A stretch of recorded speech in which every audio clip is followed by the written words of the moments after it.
నన్ను చూడకుండా ఉండలేనని వాడు పెట్టి సర్దుకుంటున్న దగ్గర నుంచి పొంగిపోతూ ఆ ట్రంకు పెట్టి తల మీద పెట్టుకుని ఆ చంటి బిడ్డని చంకలో పెట్టుకుని ఆఖరికి రూమ్ తీసుకోవడం కూడా చేతకాక రోడ్ల మీద పడుకుని చెట్ల కింద నిద్రపోయి ఉచిత దర్శనంలో 23 గంటలు నించుని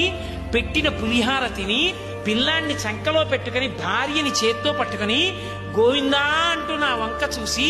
ఇచ్చిన ఒక్క లడ్డు గోటితో కూడా గోకి నోట్లో వేసుకోకుండా నలుగురికి పంచిపెట్టి అప్పుడు తాను కళ్ళకత్తుకు తిని గడ్డం చేసుకున్నవాడున్నాడే, ఆ అమాయకుడైనటువంటి భక్తుడు పరమ ధార్మికంగా తనకున్న 2 ఎకరాలతో బతుకుతున్నవాడున్నాడే, వాడు తెచ్చిన హుండీలో వేసిన పావలా కాసు వెతుక్కు తీసుకుంటా లక్ష్మి. అఖిలాండ కోటి బ్రహ్మాండ నాయక